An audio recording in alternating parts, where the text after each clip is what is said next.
Welcome to the Hindu editorial dictation. Heading is repeal and reform. Ready? Start. A two-thirds majority in the legislature is indeed a mandate for constitutional change, but the winner ought to decide whether the proposed change would bring about reform or impairment, whether it would strengthen democratic institutions or weaken them.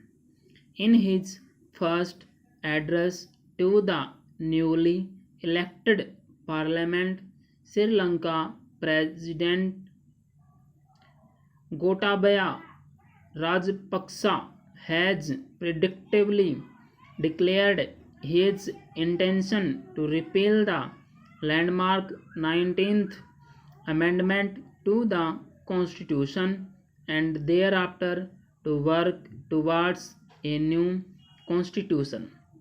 The party he belongs to, the SLPP, has just garnered a historic two-thirds majority along with its allies in the parliamentary polls, unprecedented in an election based on proportional representation. Few would doubt that the party led by the president's elder brother and Prime Minister Mahinda Rajapaksa has the requisite mandate to overhaul the constitutional and electoral system. The abolition of the 19th Amendment was indeed the party's major poll plank. However, does it necessarily mean that the gains of the 19th Amendment should be thrown out lock, stock, and barrel? The legislation that introduced it was also based on a popular mandate for change in the 2015 presidential election and received more than the required two-thirds support in the previous parliament. It is only curbed the executive president's vast powers by restoring a two-term limit and making it difficult for the legislature to be dissolved at the president's whim, but also sought to protect the independence of oversight institutions. It would be travesty of democratic principles if the independence of institutions such as the election commission is now curbed in the name of undoing the 19th Amendment. After all, it is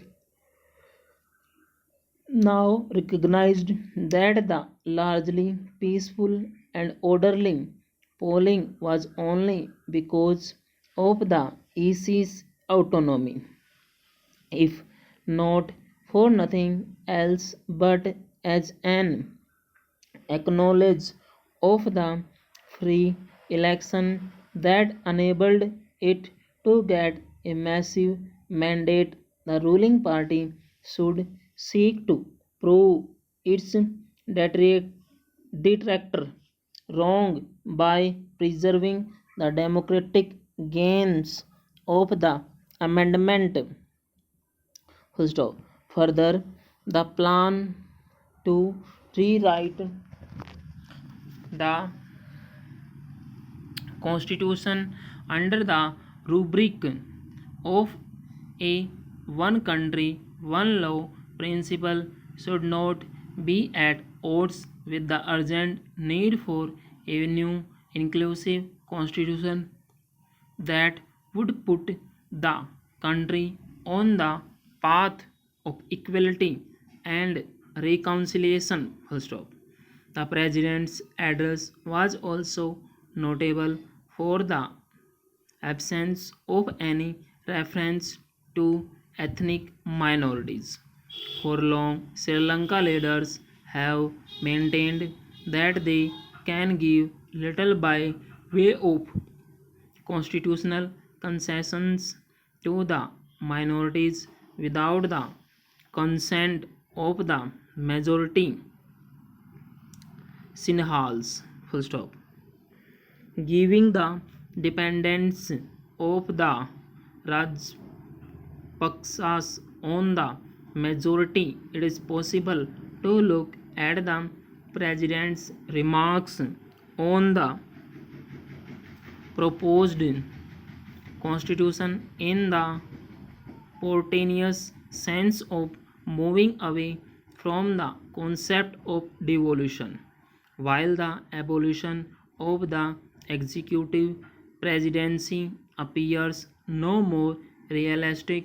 It will be retrograde if the idea of sharing move power with the provinces is abandoned altogether. Full stop.